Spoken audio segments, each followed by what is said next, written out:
Fly chick coming through. Nice to meet you. Glad you came too. Like you said when you know you got moves. You spit game and you know you spit. Well, hello everyone, and welcome back to another episode of the Fastlane Collective. The collective is here, guys. For the first time in a couple weeks, we are all present. We're all on this podcast. It's been crazy, although it won't be for long, because I'm going far, far away in 2 weeks. But I'm glad to have all of us back. Let's start with Yasmin. Yasmin, you have been all over the place. You haven't been here on the podcast, but you've been doing some really, really cool motorsport stuff while you've been away. How are you? How was being away? How was being in Barcelona and doing all the fun motorsports things? It was amazing. Very, very busy, as you mentioned. So yes, I was in Barcelona for Elms, which I've never been to the Barcelona track. I've never watched Elms, so it was a whole new experience for me, an incredible experience. Got to meet somebody that Daniela really loves. If you've been listening to us before, you might have a guess of who it is. It was Jamie Chadwick. Daniela, don't freak out. It's okay. Don't worry. You can have her. Don't. I'm not gonna get in the way. I'm not gonna get in the way. But Thanks so much. but yeah, I met Jamie Chadwick, who was lovely, so sweet, and just got to film loads of content. I went to Elms and all around Barcelona. Part of my uni course, I study sports journalism and sports media. So just me with my camera, recording, doing pieces of the camera, and just living the dream, really. So it was a fun time. Amazing. You sent us so many pictures while you were there, and when you dropped the Jamie Chadwick and you picture in the chat, I really think Daniela had a stroke. Like, I remember the text Daniela was sending, like, oh my God, I can't believe it. Oh my God. I was like, oh no, she's losing it. But it looks so fun, What can I honestly. say? I'm just a big Jamie Chadwick fan, and I was just living vicariously through Yaz. The following weekend, we then did work with Jamie, and I was on a Zoom call with Jamie, but it's fine. I'm calm. I'm professional. Everything's okay. Internally freaking out. So I'm freaking out over the fact that Yaz has now met her, which makes 2 out of the 3 of us on this podcast have met Jamie Chadwick. Brianna, you will be next. It's going to happen. Don't know when, Maybe. but we're going to make it happen. I know. No, she's it's not a indeed baby. right. It's a manifestation.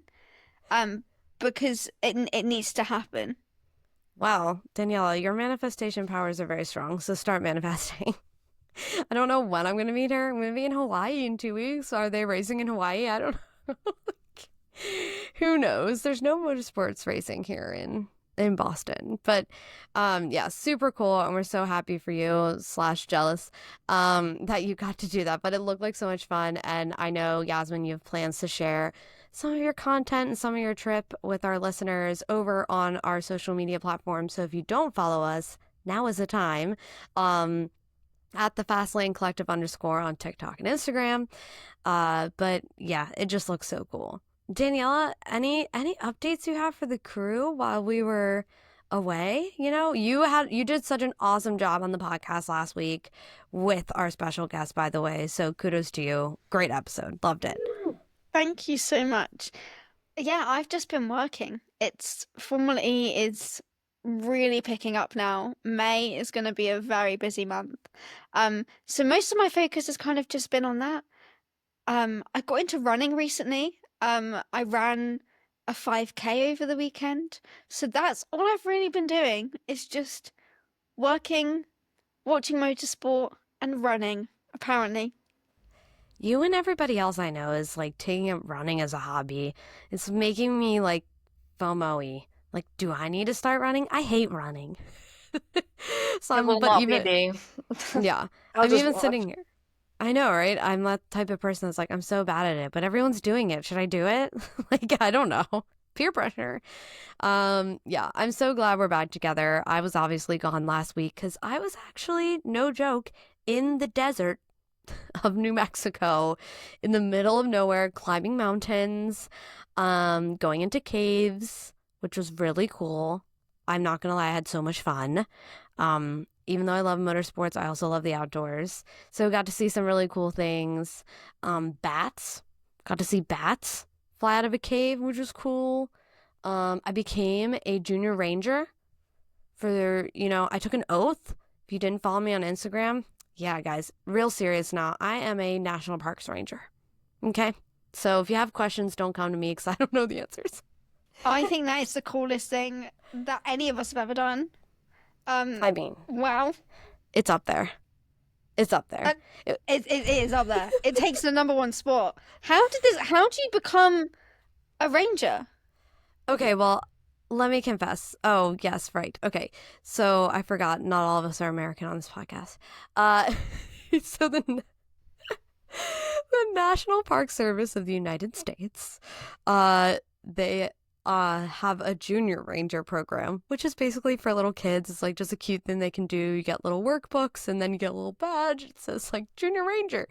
But very specific parks, and not every park has the senior ranger program, which is, it's just like, it's cool because I'm like, I love national parks. I'm such a nerd. So it was just fun, but it's not like a real thing. Like I had to fill out 10 pages in this activity book. Which they didn't check.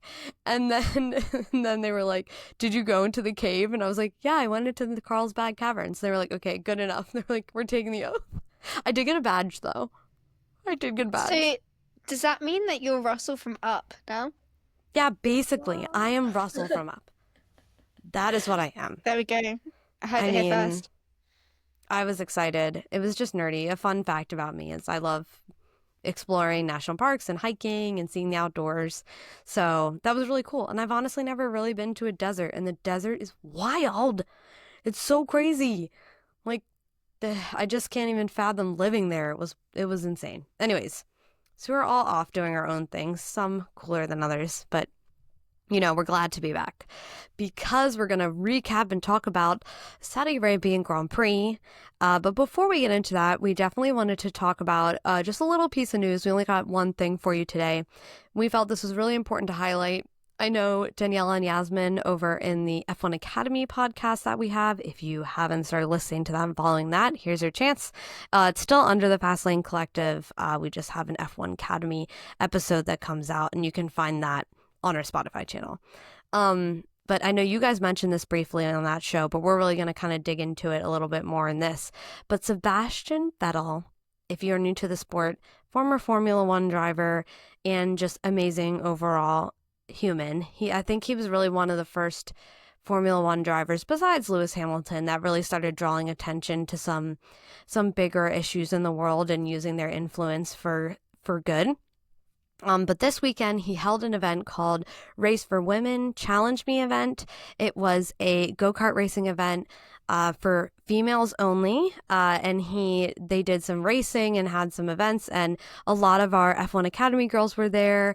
A lot of people just in the F1 world, like Laura Winter was there. So it was really cool just to see this really fun event happening, and Seb, of course, being the awesome person he is, leading it. Daniela, we know you are the OGW Series F1 Academy girl, so did this just warm your heart when you saw that Seb was hosting this whole thing? Absolutely. I think Seb first held one in 2021. This is his second one, especially in a place like Saudi Arabia, where we kind of touched on this in the F1 Academy episode, but it's only been in recent years that women can hold a driver's license there. So initiatives like this really showcase how far the rights for women are coming over there, but also like how important it is to have these initiatives. And Seb is very clearly aware of that and wants to like change that and be a part of the change.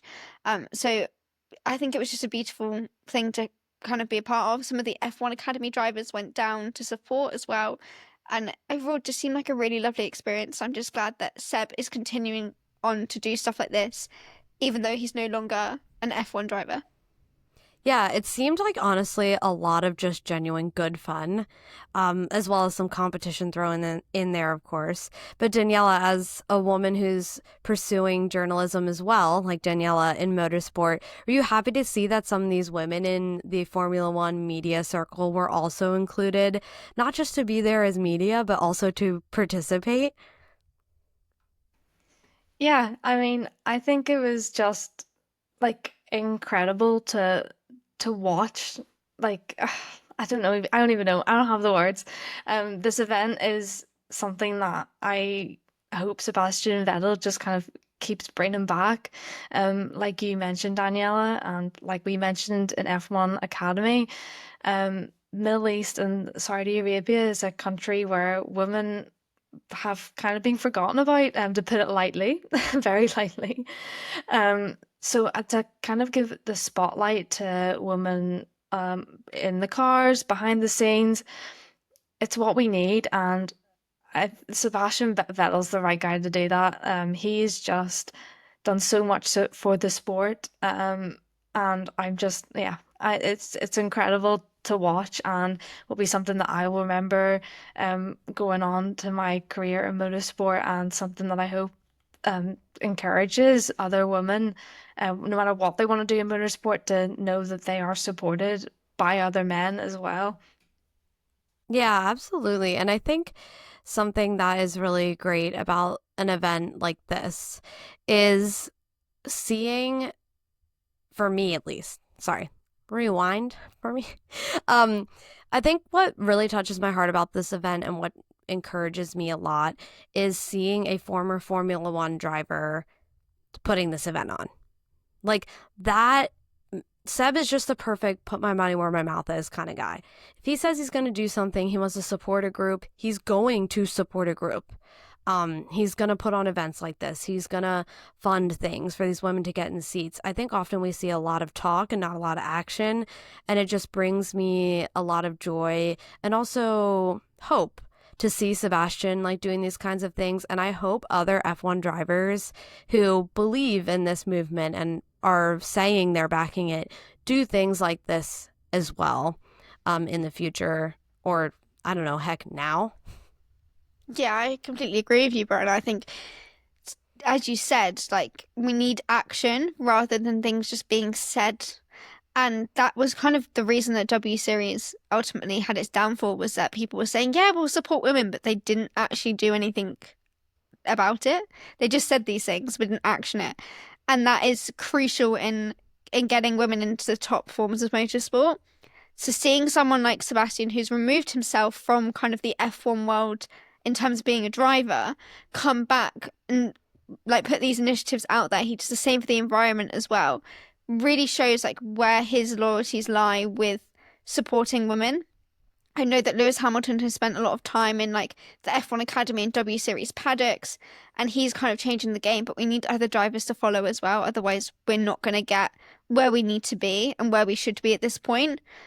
We're in 2025, it's 75 years of F1, and we haven't had a woman in F1 since like properly since the 70s. So it's been a long time, and we deserve to have a woman kind of in those top forms in those world championships.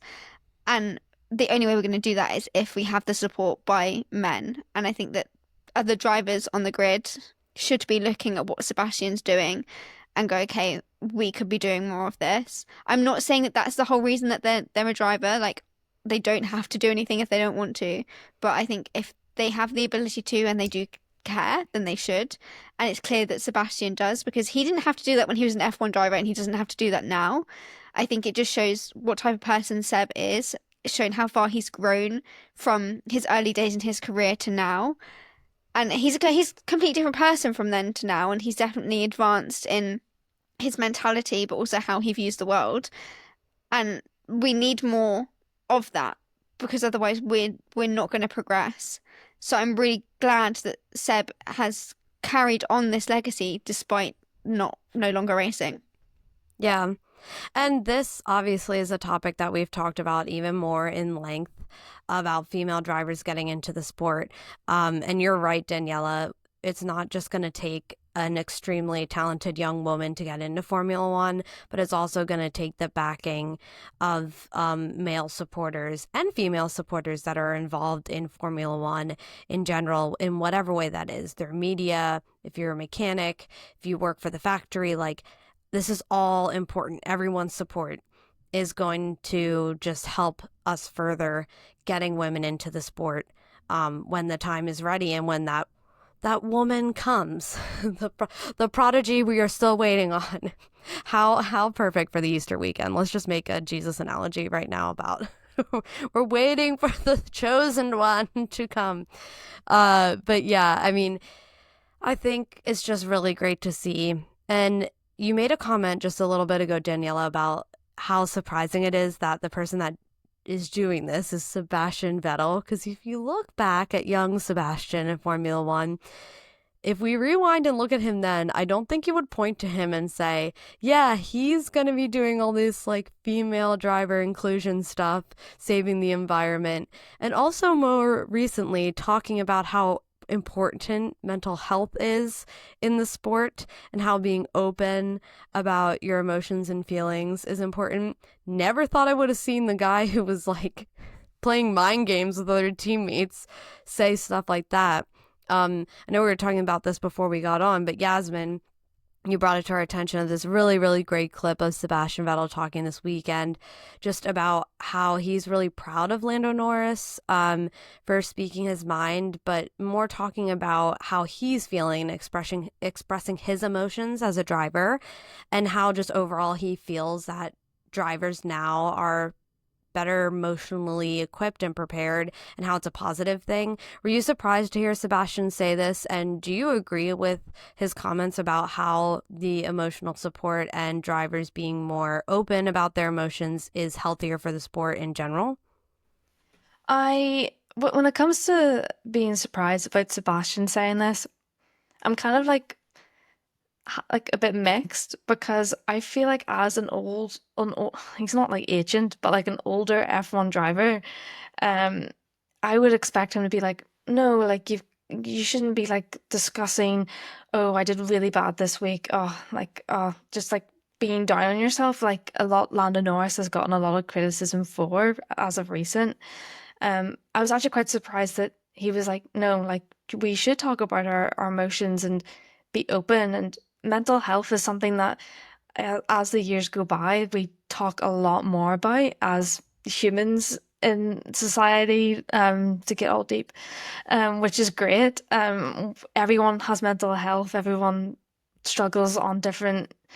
It's like a seesaw. Everyone has like a different type of level. And especially when you think about Formula One drivers who are in these intense situations, millions of people watching them, so much money is on their shoulders, like they're bound to feel stressed and want to talk about how they're feeling.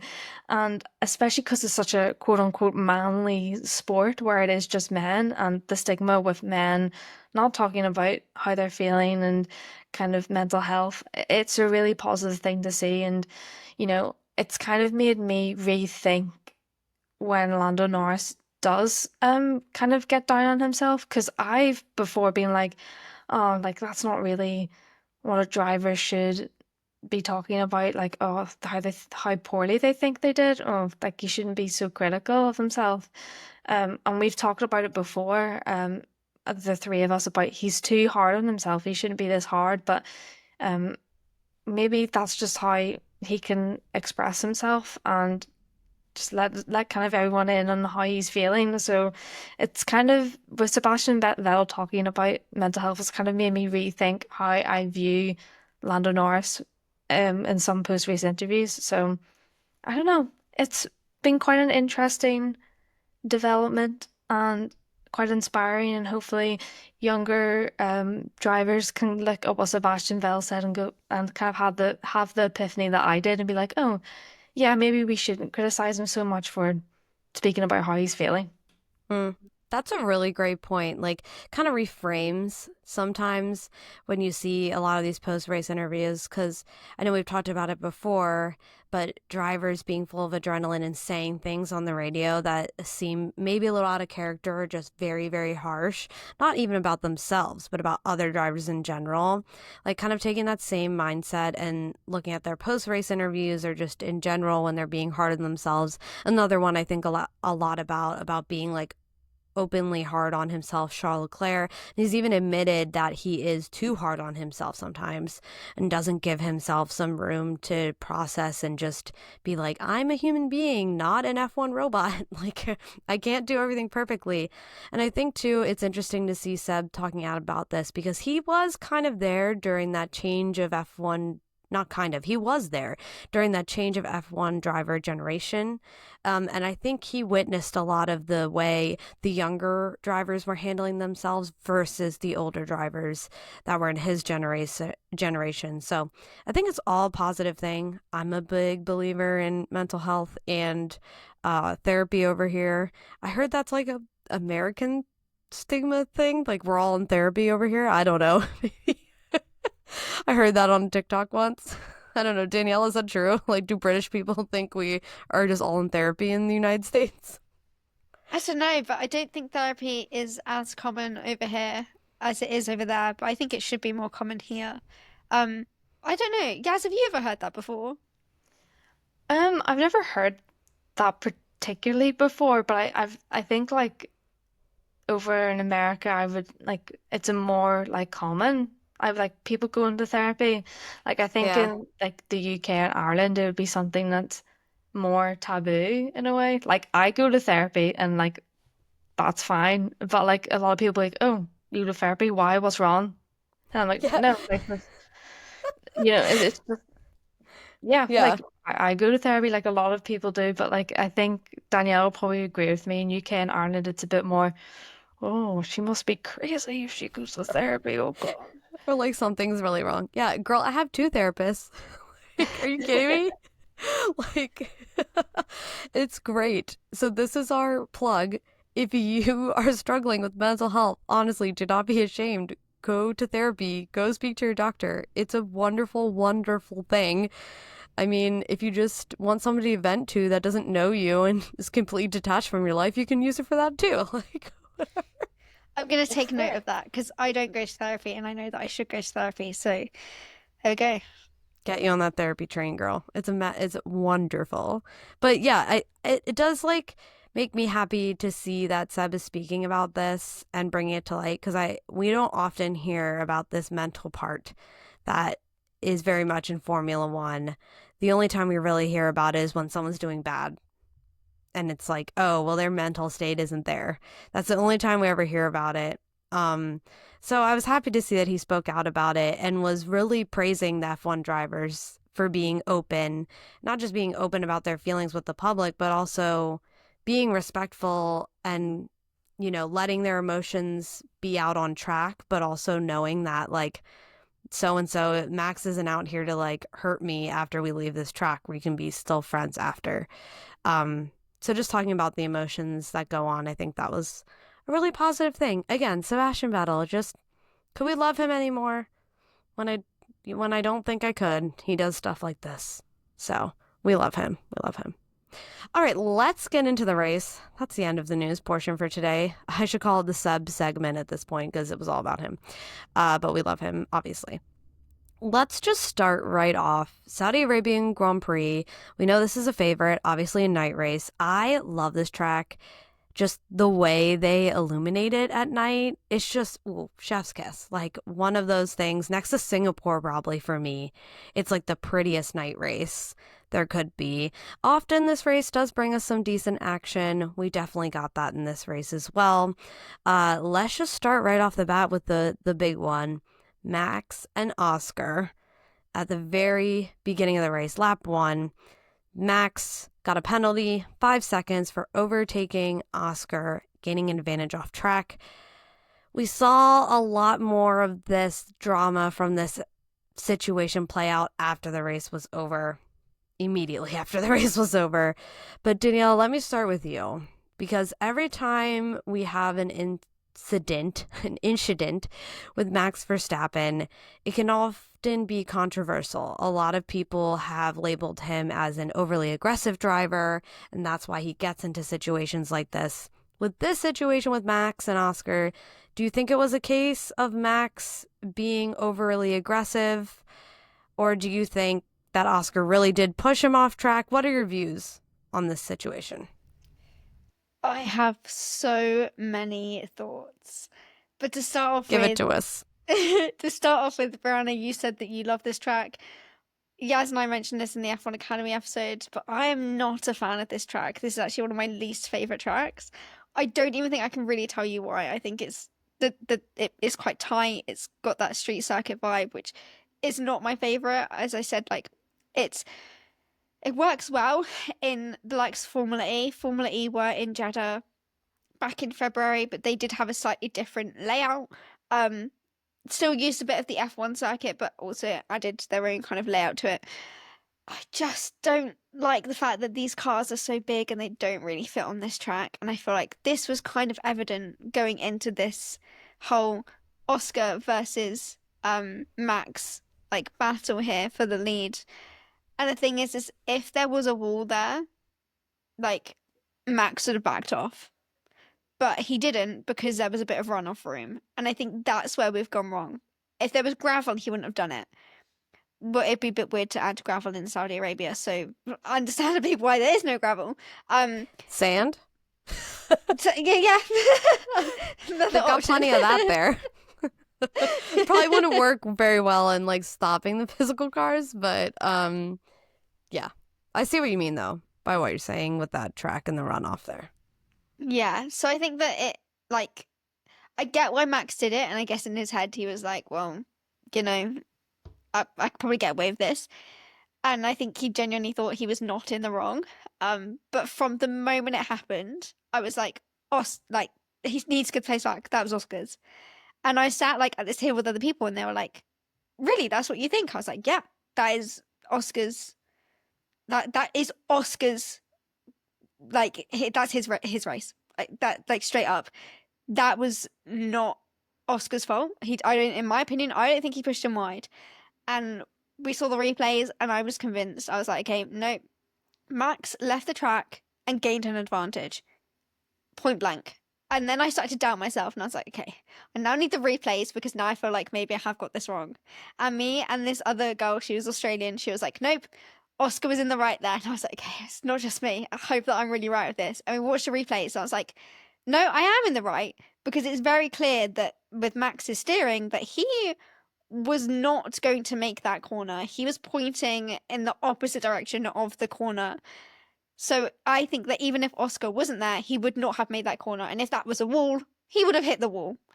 So I do think that Max was very much in the wrong for that. And as you said, like, he does kind of bring a little bit of controversy when he has incidents like this. I think that, like, he is to an extent an aggressive driver. I don't think he's as aggressive as he used to be, but I think to be a world champion, you need to have aggression behind you, because ultimately that is also kind of motivation. There's a fine line between the two. And I wouldn't necessarily say he was overly aggressive. I just think that in his mind, he thought he was in the right. I initially thought he knew what he was doing, and that, you know, like, he just kind of thinks, oh, I'll just do it. Like, oh, like, what's the worst that can happen? But he genuinely believed, you know, like, he was in the right and he didn't deserve that 5-second penalty, which I feel like he needed that 5-second penalty because he had done that one thing of leaving the track and gaining an advantage. We talked about this in F1 Academy, but it also happened in F1 Academy as well, at a different turn, at turn 22 versus turn 1. And, like, if you're going to do that, if you're going to leave the track and stay ahead of your biggest rival, then you are going to be penalised for it. And I think that it happened throughout the weekend in different categories, that we almost need, like, a harsher penalty, because it's like, do you do it and then immediately give the place back, or do you get a 5-second penalty? And the drivers shouldn't be kind of weighing up the pros and cons. They should just not do it. And if they do it, immediately go, oh, hold up, I'm in the wrong here, and give the place back. And I think another driver did do that. And I want to say it was Isaac Hadjar, but I could be so wrong with that. I can't remember off the top of my head. But another driver did leave the track, gained an advantage, but then gave it back because they didn't get a 5-second penalty. And that is the way that it should be. I immediately was like, you have to give the place back. I was so shocked that he didn't, because I thought that he knew that it was wrong, and I thought he was going to give the place back. And then he comes on team radio and is like, he pushed me off. I'm like, did we just witness the same thing? Because you were not ever going to make that stick. You were heading so in the wrong direction. Your steering was at a diagonal. You were not turning into that corner. So I don't know why he thought that he could. And then obviously ultimately he kind of, Oscar had that one because he got that 5-second time penalty, and that was the end. I did think at one point, could Max make this back, but he really couldn't. It was not. He really let that get to him, which is not quite like Max in the extent that it kind of affects him mentally. But I do think it genuinely did. He could not see the fact that he was in the wrong, and I think that is what led to him like missing out on the win. I think if he had kind of gotten over it and just carried on like Oscar did, Oscar was like. He was like, he was never going to make that, even if I wasn't there. And the next thing you know, like Oscar's just like forgotten about the incident and just carries on. And that's what makes Oscar stand out as a driver compared to other drivers.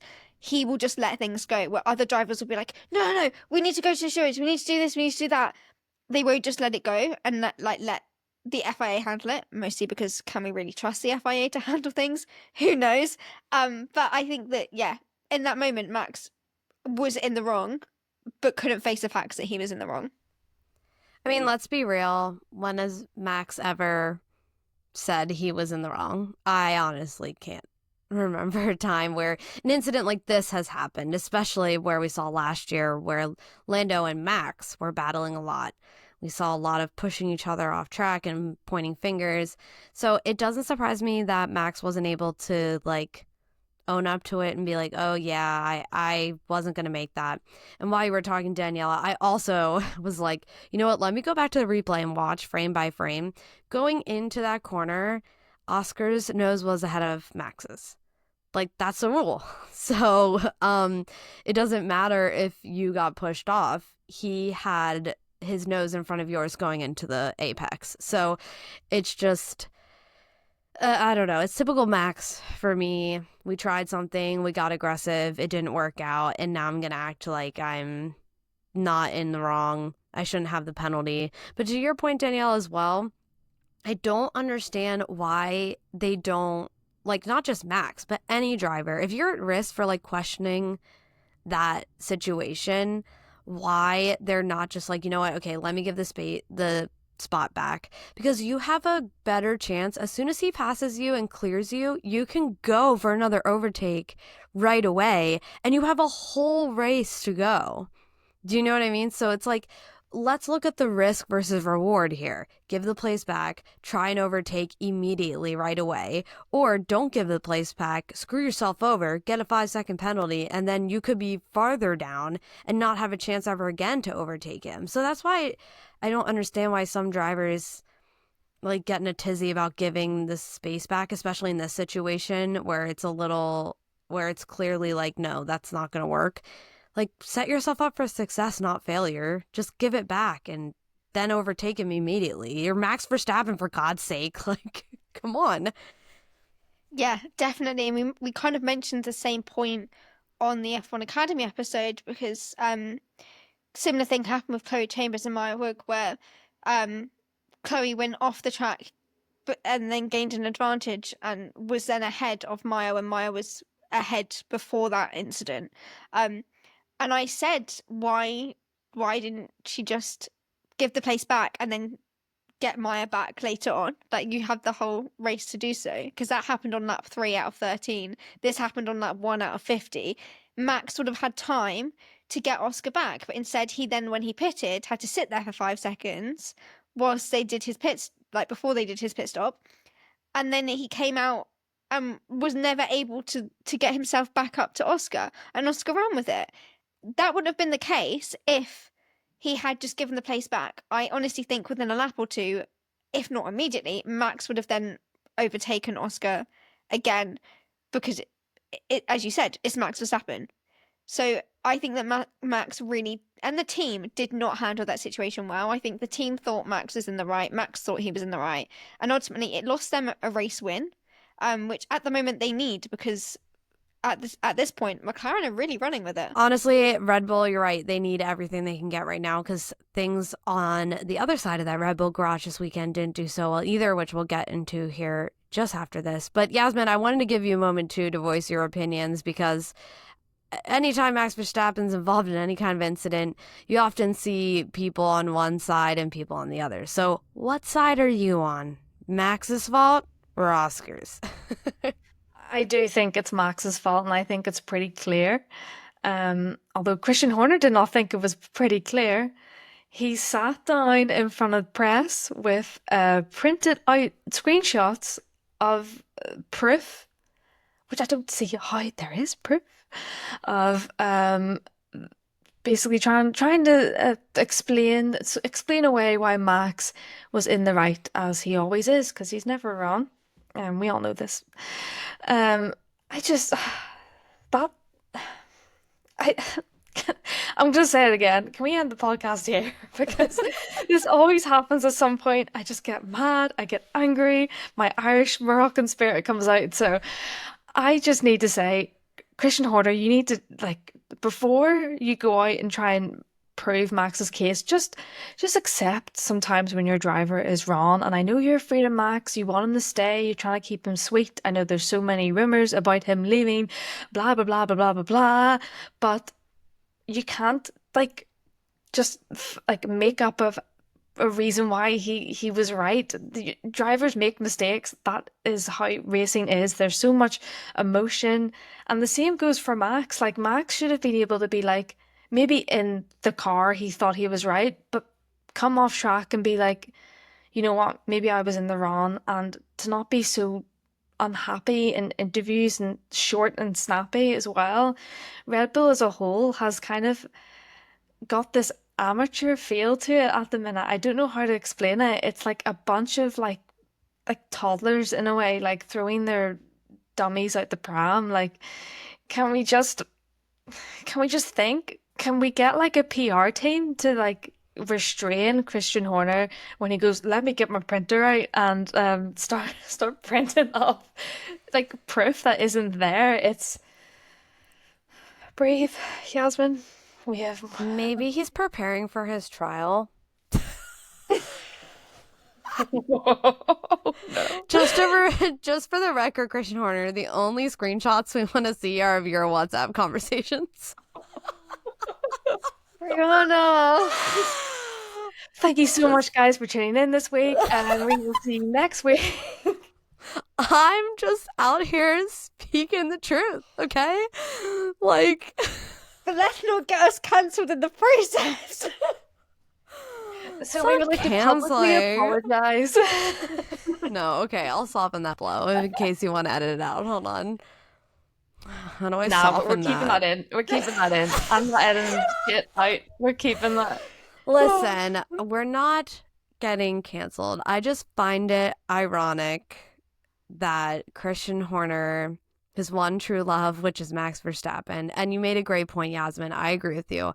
There's a lot of talk going on about Max being unhappy, a risk of him leaving that team, and I think that whole defense with the screenshots printed out. Also, they have printers with them, like iPads. Like, why this whole show went on and like Christian Horner put on all his armor and went out to battle for Max. I think it very much was a show of like, Max, we believe in you and we support you and we'll go die on this hill for you. Like, we have your back 110% no matter what, even if you're wrong. So I really felt like that very much was quite the show. And Max just being incredibly short. I don't know. Like, I don't know if I have going back to what we talked about earlier with our emotions. If he was upset and I was having some trouble processing what was going on, then I do agree. He shouldn't say much. He should just let himself come down off that adrenaline and think through it instead of maybe possibly saying something he regrets or having to do some more community service. Maybe that's what he was really trying to avoid. But I think like if he's not in the position to have a constructive dialogue about what happened on track, then he shouldn't say anything at all, for fears of saying something he shouldn't. So I don't know if I necessarily disagree with him being short, but it's hard to like look at that as like Max Verstappen, especially when you're in the wrong. It's like, okay, it's like you're stomping your feet and throwing a bit of a tantrum instead of owning up to what happened on track and what you did and as a part of it. So yeah, you could take it whatever way you like, but that's how I felt about the situation there. Yeah, I just want to chime in. I'm going to put my researcher hat on, and I have kind of looked into this a little bit more to try and understand Christian Horner's reasoning to the printouts. In kind of what the FIA and the stewards said about that incident is they kind of talked more about Oscar being ahead rather than Max not making the corner, as the reason for the 5-second penalty. And I think that the whole reason that Christian printed these out was because in the printouts he has, he's saying Max was ahead, which I'm not going to lie though, one still image is not going to show the full story. I know they say a picture says 1,000 words, but in this circumstance, it is not true because Oscar was ultimately ahead. Brian, as you've said, you've watched it frame by frame. That's what's happened here. But with this in particular, he's taken this one frame where you can see that Max is ahead, but Max is pointing in the wrong direction. He's not going to make that corner no matter what, whether Oscar is there or not, as I've already said. So it kind of goes against, like, they're trying to find a reasoning that says that the FIA are wrong by showing this screenshot, but ultimately they're never going to win that argument because if the FIA were to then bring in, well, look at Max's steering, you've got a whole other kind of argument that goes against Red Bull and Verstappen. So that's why I think that they were trying to chime this in, is because the wording of what the FIA said and what they put the reasoning as could be fought on using the screenshot, but ultimately Max was never going to make that corner anyway. Very true. Very true. Well, we already know how that ended. 5-second penalty. And I think you're right. It was a lost opportunity for that team this weekend. Could have been their first podium with Max at the top of it for the season, but didn't turn out that way. But there's a happy ending for this situation, and that's Oscar Piastri with his win this weekend. Took the lead of the Drivers' Championship with, holy smokes, like, can't believe we already have somebody else in the lead at this point in the race. We're like a handful of races in the season, and we're already seeing this flip-flopping happening. So that being said, I know in the beginning of the year we spoke a lot about who is McLaren going to back if this Oscar and Lando battle is close the whole way. We saw them really struggling with being able to put all their eggs in one basket last year with one driver and back them completely for their best odds and chances at maximizing basically the results for them. What do we think the situation's going to be this year, now that we've already seen Lando topping the Drivers' Championship and now Oscar taking the lead with this win this weekend? Yasmin, what are your thoughts? Do you think McLaren is going to just like be best friends until they don't have to be? Aussie, Aussie, Aussie. Oi, oi, oi. Well, that's my opinion, but sorry, I've been wanting to say that like from the start. So I just like I could just put it in there. I think that McLaren are gonna want to they want Lando to win that championship because Lando has been with them when the McLaren was at nowhere with pace, and of course they obviously want Oscar to do well as well, but I think there's always going to be this kind of fear of losing Lando Norris. I'm not trying to be that person that's like, there's another rumor that Lando Norris is going to move, because we've heard them before. But I really do think that they will want to back Lando more than Oscar. But I really kind of think a team should just leave it to the two drivers to kind of sort it out on track, unless they're like, oh, sorry, hit my mic, unless they're like wheel to wheel bashing each other. But I know that it's not how a team runs. It's just like how in my mindset of everyone needs a chance. Everyone, it has to be fair, and we have to play nice. This isn't the world of Formula One. And maybe I'm a bit biased, okay? Slightly. And I can put my Maybe. hands up. I Can't tell by your cheer to start off this segment who you're rooting for. I'm an Oscar fan, okay, guys? Let me I live. know. Let me You live. both chose Oscar in the beginning of the year to be the number one for McLaren, which I get. I picked Lando, obviously, if you can't tell.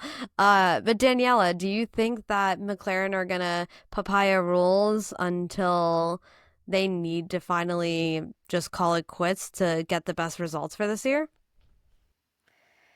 I'm worried that it's going to be 2024 all over again. They fumbled it last year. Yes, they won the team's championship, but they could have had Lando winning that drivers' championship alongside it, and they didn't. Hungary was a prime example of that. It was a mess, and I fear that this is going to happen again this year. At the moment, like if you were to look on paper, I would if I was McLaren, be backing Oscar. I know that it's early in the season. I know I'm biased because I'm an Oscar fan, but looking at his results, he's won 3 races so far this season, the only driver to have won multiple races so far this year, and he's leading the Drivers' Championship standings. I think that that's the route I'd be going down. Unless things drastically change, I think that they need to kind of focus on Oscar because he's definitely proving himself. However, we don't know if Lando's going to come back and change it. It is still early days. That's the problem that I have with it, is that I don't really know who they should be going for because it is so early on. But I think they also do need to decide early on because otherwise it's going to be an absolute mess like it was last year. And that doesn't get them anywhere. If they've also got Max in the title, they really need to figure out like who can fight Max, who is the strongest driver to go up against Max. And we saw Lando give it a chance last year, but I think that now they need to see what Oscar can do. Right now, Oscar's proving himself. He stood his ground and he ultimately won this weekend. So I think that, you know, we need to take that into consideration. As long as they don't repeat last year, then hopefully things will be looking up for them. But if I were them, I would be putting all my eggs in one basket, and that would be all for Oscar. Yeah. And even though obviously Oscar won the race this weekend, just a really fantastic race overall for him, Lando also had a pretty fantastic race as well, starting P10 because of his crash, obviously, in qualifying, ending P4, almost P3. It was close. So both McLarens, even on a bad weekend I shouldn't say a bad weekend, like when one McLaren is down, they're still able to put in some decent points, which is so great, not just for the Drivers' Championship, obviously, but for the Constructors as well.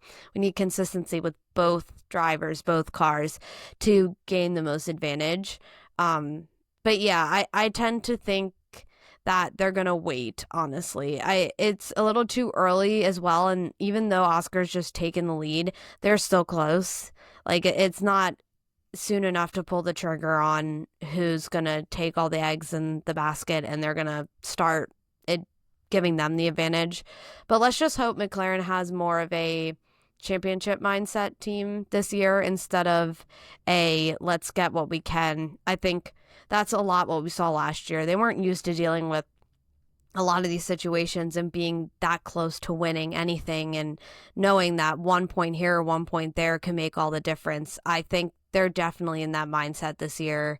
Zach Brown, I think, is just foaming at the mouth to dethrone Christian Horner on both of those scenarios. So honestly, I think they have the right mindset. I just don't think we'll see them pulling the trigger on who to back this soon in the game, especially when they're this close. I mean, they're in one of the best situations when you have these two drivers like this, incredibly talented in an awesome car, and they're, even on a bad weekend, able to bring home the team decent points, 4th and 1st. Like, that's pretty great.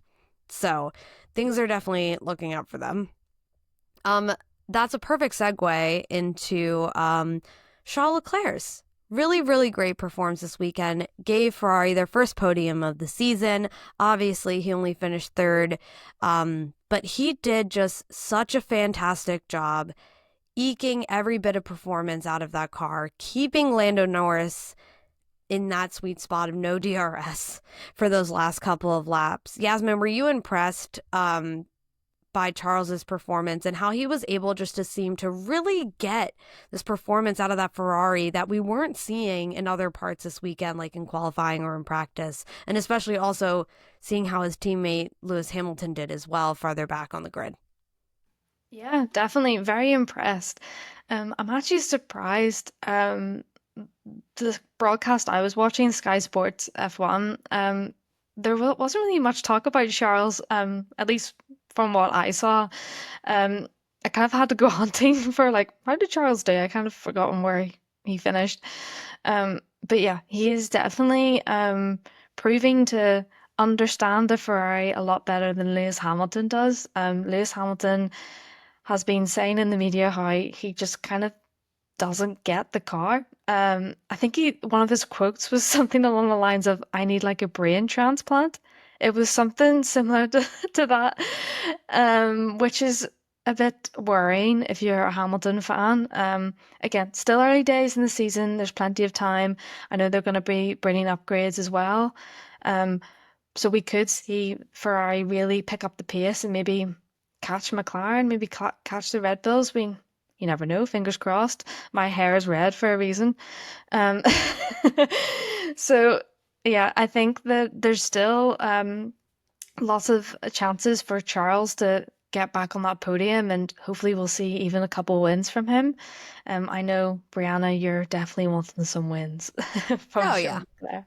They're coming. They're gonna happen. Okay. Yeah, but Um, I think Hamilton is probably feeling a bit worried at the minute. And I thought that we would come to this moment with Hamilton, kind of just be sidetracked here, but when you're in a team and in a car for so long, like Mercedes, and then to kind of get into a whole different routine and a whole different format of a car, I'm not surprised Lewis is struggling, but we shall see, guys. Stay tuned. I called it. I said this at the beginning of the season. I saw this. I know everyone was hyped, including himself, at the beginning of the season, but I was like, this is going to be rough. You're going from 2 very different teams, not just different cars, but fundamentally, operationally different. And I really did. I believe I said at the beginning of this season. I know I'm pretty sure I did. I'll rewind and find if I said it, but I see him needing this entire year to like hopefully get his feet underneath him at this team and this car and how it works, how the team works. And yeah, I agree. It's of course, like he's been with Mercedes for forever, and not gonna lie, but I think Mercedes catered to him a lot. That car was built around him. This car, not necessarily. It's been made for Charles Leclerc. And I'm sure obviously they're doing things. And like you said, Yasmin, even Charles doesn't seem super happy with the performance of the car at the moment. And was even saying in his post-race after on the grid there that upgrades are hopefully coming soon because the consistency of the performance from qualifying to race day seems to be off. And they are not sure why. So hopefully some of those things will get solved and maybe we'll see Lewis progress up the grid and be closer to Charles. But Daniela, growing pains for Mr. Lewis Hamilton here. Do you think Lewis will be able to mentally kind of get through this whole I'm the new kid on the block at Ferrari learning period, or do you think this is going to discourage him and the shiny red that he's been wearing is starting to tarnish for him a bit? Reality setting in. I don't think it's necessarily going to discourage him. I think he is a 7-time world champion for a reason. and part of that is down to his mentality. I do think he is finding it difficult with the fact that it is like restarting all over again. But there's a difference here. If we take a look at Kimi Antonelli, he's come in, he's done really, really well so far at Mercedes. And then we look at Lewis and we see that he's struggling a little bit of fitting in a Ferrari. And I think that fundamentally is because Lewis has the experience and he has been with the team for so long that he knows how they work, they know how he works, and all the puzzle pieces kind of fit together. But now all of that jigsaw has kind of been broken up and he's trying to recreate that at Ferrari. But with Kimi, he's fresh, he's new, and he doesn't really know how a team like Mercedes or any F1 team for that matter works in this way. Obviously, he's had a really extensive career up until this point. He's been in F2, so he kind of knows what it's like in that sense. But he doesn't know what it's like to be in F1. And that's quite great for them, because for Mercedes, because they can mold him and he can mold them and they can kind of work on this together, but he can be molded to fit what Mercedes want from him. Ferrari, on the other hand, can't do that with Lewis, because Lewis can turn around and go, yeah, but at Mercedes we did this, or we did that, and well, this is how I've done it before. And I think that is the struggle, is that he has this idea of what this mold should be like, and he's had this whole career molded around him, and that the team have fit him, and now he's trying to fit a team, and I just don't think at the moment it's gelling. Until they can kind of make this compromise of how they're going to blend together, there is ultimately like a problem there that is, if it isn't resolved soon enough, is going to make it more challenging throughout the rest of the season. I do agree with you, Brianna. I think it is going to take him perhaps the whole year to make this adjustment and get used to not having a team that is all about him. He's now got a teammate that is very, very strong. I'm not saying he didn't before. He's had very strong teammates at Mercedes and at McLaren. But I think that, he's adjusting to the way that Ferrari work, which, as you said, is very, very different to the way that Mercedes work.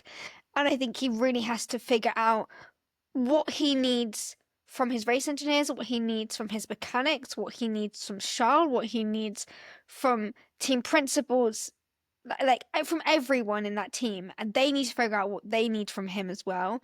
And that's how we're going to get to this point. He is struggling a little bit. I don't think he's where the majority of people were expecting him to be at this point.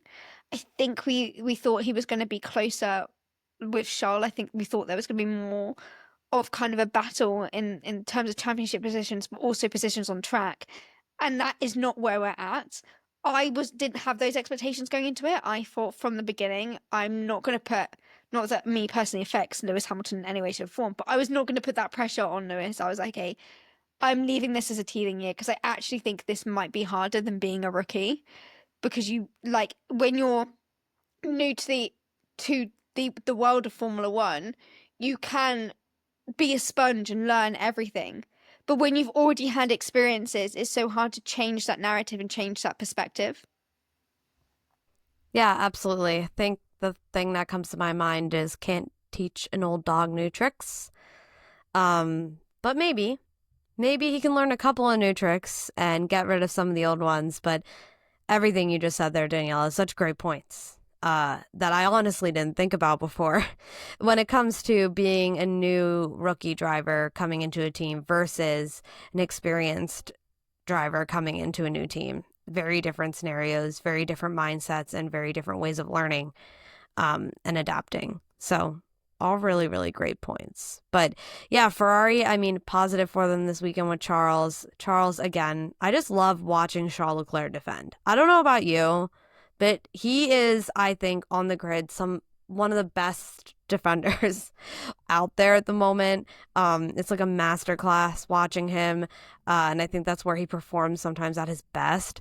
But how he was able to keep off Lando Norris, it was just fantastic. I was even sitting there like, oh, no. I was like, please don't, please. And he did great. He kept him out of DRS, even when, the McLaren was charging up. Had two really great goes at it and just couldn't seem to get there, just fell short a little bit. So well done Charles Leclerc, and congrats Ferrari on your first podium of the year. Clap, clap, clap. Let's quickly talk about two incidents that happened on the track that didn't involve Oscar Piastri and Max Verstappen. The first one being two old pals met again, but not in the way they probably wanted to. Pierre Gasly and Yuki Tsunoda had a crash on that first lap. Just kind of bumped into each other there. This one, again, I kind of put it off as a racing incident. I think Yuki should have seen Pierre. He was pretty far ahead at that point. I don't know if he just wasn't looking kind of on his right side. But Pierre was pretty clearly in front. Obviously, Yuki making contact with Pierre's front of his back wheel. Also just not great for Yuki. He needs every race he can get. We've seen what happens with that second seat. Yasmin, do you think this incident could possibly be bad for Yuki, maybe his mental morale, or do you think Red Bull just be just as impatient with him in this scenario? It's definitely not a positive start. Let's just start there. Especially when Yuki had another crash in FP2. So kind of two crashes in one weekend. It's not good, especially when Yuki, before even setting foot in that Red Bull, was so confident and talking about how he thinks he could be faster than Max Verstappen. And I was hyped. I was like, okay, Yuki, let's go. Let's see. I'm ready. Let's go. He was not faster than Max Verstappen. I really hope Red Bull kind of give Yuki the benefit of the doubt. I said this about Liam Lawson though, and he was out very, very quickly. So Yuki, you gotta get your act together like next race, because Red Bull are probably already on the phone to their 550 juniors, waiting in the wings, as well as like just basically every driver on this planet Earth.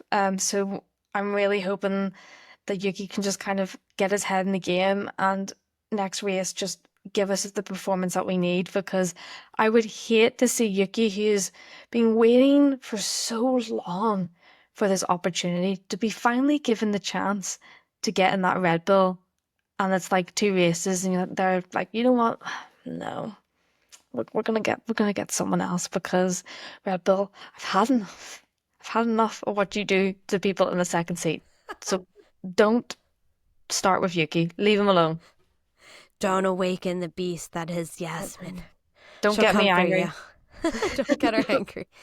Yeah, I mean, you just never know what Red Bull's going to do. In our eyes, it's like, well, this is just one to forget. We'll see how he does at the next one. And he also hasn't had time in that car in general. So, but you just never know what Red Bull's thinking in the back of their mind about that situation. If they're like, oh, well, you crashed, it was your fault, and that's strike one. You just don't know. But yeah, it wasn't a great weekend to see Yuki out, and especially so early in the race as well in that first lap. And obviously we know things are messy in that first lap. People are trying to gain places quickly, and this stuff happens. So not a surprising thing, but just sad to see that it was Yuki and Pierre, of course, and obviously both of them couldn't re-enter the race at that point, so that had them out. Another incident we saw, which I think was quite unique, in when it came to the two that we saw coming almost together, manager and apprentice. It's like, Obi-Wan Kenobi and Anakin. Fernando Alonso and Bortoletto. Daniela, with this little incident here, rookie mistake, would you say, or not paying attention? What's your take on this little situation here? I would say it was a rookie mistake, but then Gabriel Bortoletto did say that he didn't see Fernando Alonso. I think so. It's a mixture of the two, because he was so focused on kind of the battle he was having with, I don't know if it was, I think it was with Liam, but it could have been Isaac. But I want to say Liam, but don't quote me on that. He was having this battle, and I don't think he just even kind of registered that there'd be other people involved. He was just so focused on the RB that he did not think about anyone else. And then out of nowhere, to him, but not to Alonso, comes Alonso, and then like you just literally just see him just like I don't know how they did not make contact, because that, like, I just rewatched the on board from Alonso's perspective, and it was so close. I was like, whoa, that is impressive that they didn't make contact. So I think that I think it was kind of like a rookie mistake by not thinking to look around, but also Alonso did go on and say like he was moving under braking. I don't know if he was, because I don't know if he had hit the brakes at that point or not. But it was close. It was a possibility, because it did feel like he did kind of like swerve over, ready to kind of take that corner, and then there was Alonso, and yeah. So as you said, kind of, Brandon, I think before, like, could have been an interesting way to lose your race result and potentially your manager at the same time. I know. And after that happened, you were right, Daniela. I watched it happen live, and it was like one of those gasp moments. And even the drivers in the driver's room saw the replay, and they all went like, "Whoa, that was close!" Holy, like, and so if they're acting like that, then it was definitely a close call. But it had me thinking, like, that's your manager. You're racing your manager. Would you potentially not do something on track, not overtake, or maybe have a hard battle because it's your manager? Like, I just had that thought in my head, and I don't think so. These guys are so competitive on track. Like, they're coming for anybody, including their own mother. But like, it just had me thinking, like, ooh, that could have been bad on track and bad off track for you. Because, geez, like, how do you have to be like, hey, yeah, sorry, I took you out. So is my paycheck coming next week? Or like, what do you do in that instance? So strange. And also, Fernando has very much been a mentor to him.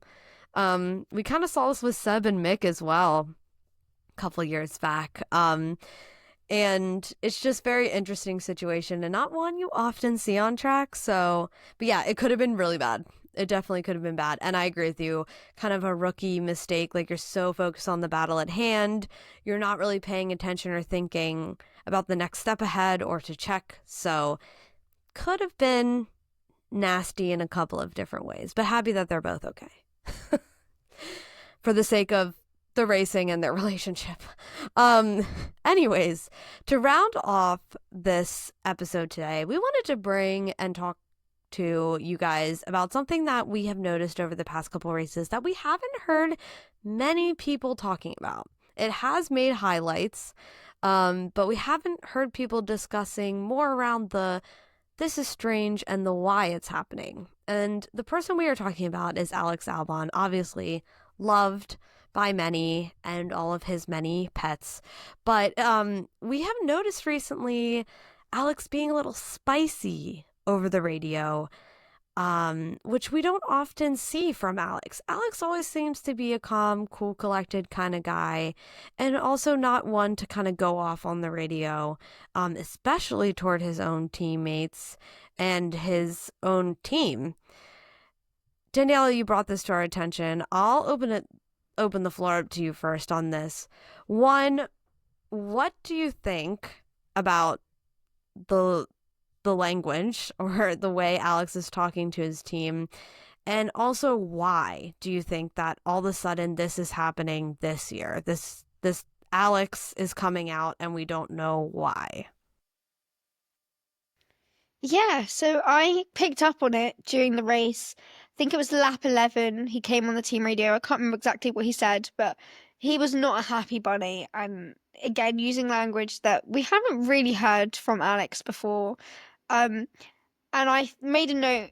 I log each race, so any instances that happen, and I write it down in my Aston Martin notebook. And I was like, I want to bring this up in the podcast because I've not heard anyone really talk about it. And the last few races, he has kind of been using language that is not like him. He's kind of been kicking off, which doesn't really sound like Alex Albon. And I thought something feels up.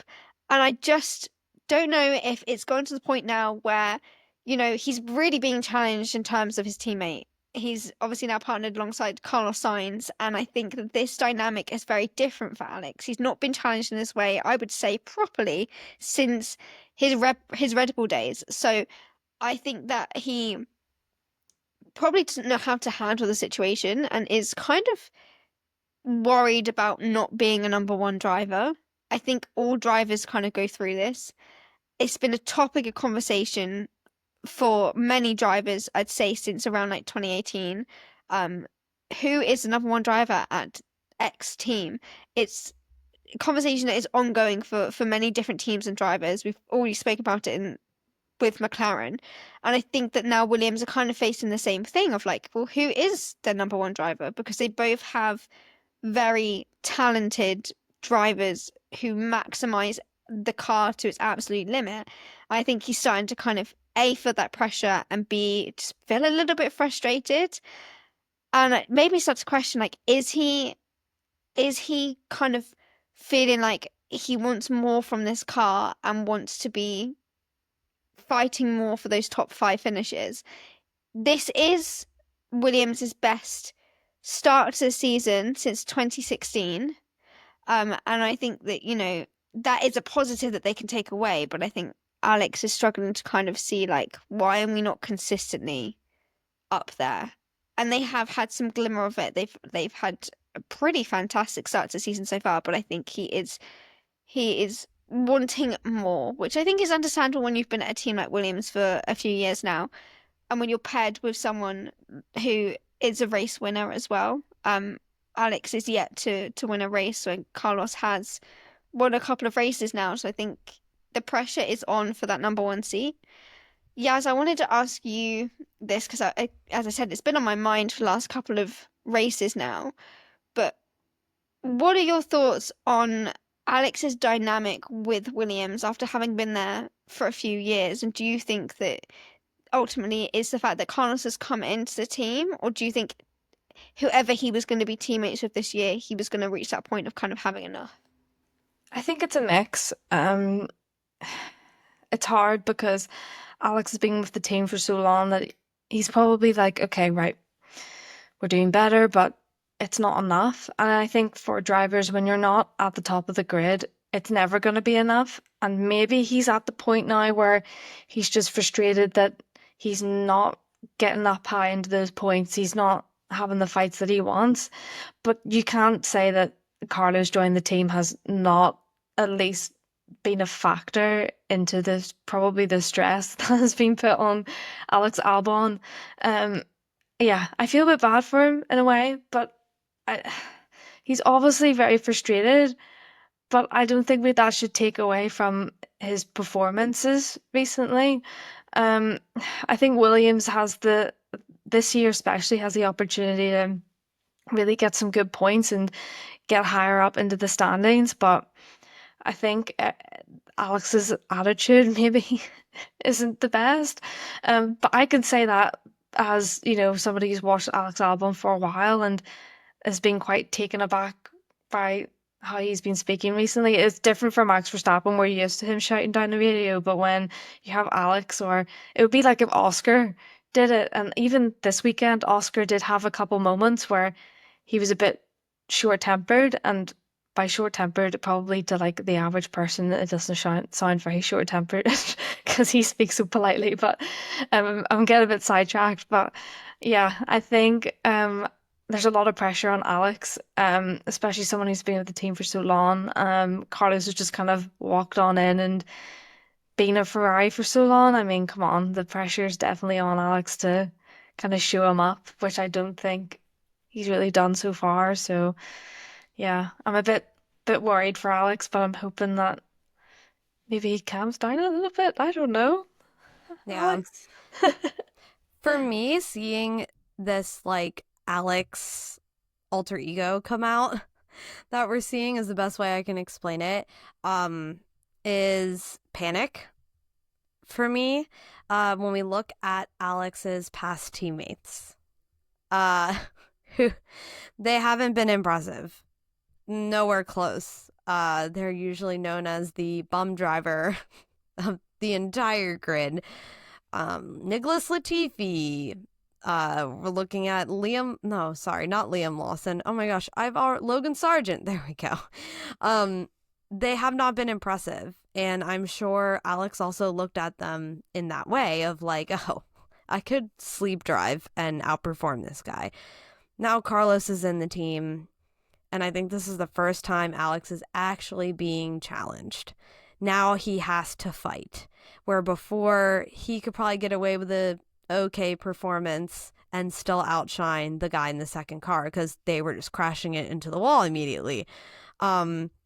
And I think he's starting to feel that pressure. I think he's starting to figure out how he should handle this. It hasn't had to deal with this competition when it comes to internally in a long time. So I think we're seeing him panic a bit. I think we're seeing him just try to figure out and adjust and regulate those emotions like we spoke about earlier. I think we're seeing a lot of that come out in his team radio. But I mean, when you look at the standings right now, Alex is sitting in 8th place with 20 points in the Drivers' Championship. Carlos is in 15th with 5. So Alex is doing quite well compared to Carlos at the moment. And Williams, which is kind of crazy, and I didn't even think about this until I just looked, they are sitting in 5th right now in the constructors' standings. Oh my God. Like, I know we're so early in the season, but I never thought I'd see Williams up past, I don't know, the bottom 2 ever. So the team is doing well. So maybe there is a bit of pressure there to be like, oh my God, like it's happening. It's happening. Like, you know, the Michael Scott meme where he's like, no one, don't panic. But he's panicking. So it could be a combination of both. It could be one of those two. But I agree with you, Yasmin, that Carlos Sainz has definitely come in there and maybe shaken things up a little bit when it comes to the dynamic within the drivers. So, yeah, it's interesting to see him, this like feisty, angry side of Alex. I don't know if I like it, to be honest. I like sweet, like, let me adopt a cat, Alex. Not like I'm going to claw your face out like a cat, Alex. But I mean, hey, he's a driver. He's here to win. He's here to fight. And maybe he's starting to feel like that could be a real possibility this year where he won't be at the end of the paddock. So any like last questions, concerns? Do we miss Alex Albon's comeback? But nothing. We think we're good and covered it all. Wonderful. Well, listen, I'm so glad to be back with all 3 of you. We will be back next week, the trio back together again. But then it'll just be the 2 of you for a little bit as I sign off and go on another vacation to the beautiful Hawaiian Islands. But I will miss you all. I honestly was thinking today, like, oh, maybe I could still record like 1 week I'm there. But then I looked at the time change and I was like, oh, no. I was like, I don't think it's actually humanly possible. We'd have to record at some strange time for both of us. So, but yeah, I'm glad to be back and glad to be talking the Saudi Arabian Grand Prix with both of you. But until next time, you guys, make sure to subscribe to the podcast on Spotify so you don't miss a single episode. Leave us a review and share with your friends if you're feeling like showing some extra love. We would appreciate it. As always, make sure to follow us on social media at Instagram and TikTok at the Fastlane Collective _. You can chat with us over there, have some more fun, and see clips from the episodes before you get to watch the full thing. So we hope to see you over there. But until next race, we will see you in the Fastlane. Bye-bye. Hello, fly chick coming through. Nice to meet you. Glad you came too. Like you said.